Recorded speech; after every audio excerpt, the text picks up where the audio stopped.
അപ്പൊ ഇന്നത്തെ പടം 1993 മമ്മൂട്ടി ജോമോൻ കോംബോയിൽ വന്ന ജാക്ക്പോട്ട്. പണ്ടത്തെ ദൂരദർശൻ 4 മണി കാറ്റഗറിയിൽപ്പെട്ട ഒരു സിനിമ. 90 സാമ്രാജ്യം മമ്മൂട്ടിയെ വെച്ചെടുത്ത് ബ്ലോക്ക് ബസ്റ്റർ അടിച്ച് പിന്നീട് തൊട്ടടുത്ത വർഷം തന്നെ മമ്മൂട്ടിയെ നായകനാക്കി അനശ്വരം എന്നൊരു സിനിമ ജോമോൻ സംവിധാനം ചെയ്തു. ടി.ആർ.എസ്.ന്റെ രചനയിൽ വന്ന ഈ പടം പക്ഷെ അന്നത്തെ കാലത്ത് ഒരു ഫ്ലോപ്പ് ആയിരുന്നു. അതിനുശേഷം സാമ്രാജ്യം സിനിമ കാരണം തനിക്ക് തെലുങ്കിൽ കിട്ടിയ മാർക്കറ്റ് വാല്യൂ വെച്ച് പുള്ളി തെലുങ്കിൽ ജഗപതി ബാബുവിന് വെച്ചൊരു പടമൊക്കെ ചെയ്ത് 93 വീണ്ടും മലയാളത്തിലേക്ക് തിരിച്ചു വന്നു. പടം ഹിറ്റായി. ഈ പടത്തിന് തിരക്കഥ എഴുതിയത് ടി ദാമോദരനായിരുന്നു. ഇതിനു മുമ്പ് ഞാൻ ചെയ്ത മഹാത്മാ എന്ന സിനിമയുടെ വീഡിയോയിൽ ഞാൻ പറഞ്ഞിട്ടുണ്ടായിരുന്നു ടി ദാമോദരൻ എഴുതുന്ന സ്ക്രിപ്റ്റ് ഒക്കെ ഒരു 10-25 വർഷം അഡ്വാൻസ്ഡ് ആയിരിക്കുമെന്ന്. ഇന്നത്തെ പാൻഡ്യൻ സിനിമകളിൽ കേൾക്കുന്ന പല വാക്കുകളും പല കാര്യങ്ങളും പുള്ളി അന്നേ എഴുതി പിടിപ്പിച്ചിട്ടുണ്ട്.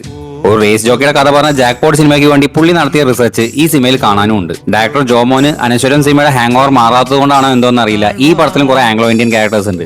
ഇതിലെ ജഗദീഷിന്റെ ഡേവിഡ് എന്ന ക്യാരക്ടർ നൈസായിരുന്നു. ഒരു വില്ലി ഉൾപ്പെടുന്ന ഒരു ലോഡ് വില്ലന്മാർ ഈ പടത്തിലുണ്ട്. ഇതിൽ ഗവിൻ പക്കാട് മമ്മൂട്ടിയുടെ വില്ലനായി വന്ന ഒരേ ഒരു പടം ഇത് മാത്രമാണ്. അതുപോലെ ഈ പടത്തിലെ ആന്റി ഹീറോ ആയി വന്ന ദേവ്ജി ഒരേ സമയം വില്ലനും പിന്നെ അതാ ഈ ആന്റിയുടെ ഹീറോയുമായി വന്ന ആന്റി ഹീറോ. അതുപോലെ DGPനെ വിളിച്ച് പുള്ളി ഒരാളെ തല്ലാൻ പറയുന്ന സീനൊക്കെ ഈ പടത്തിലുണ്ട്.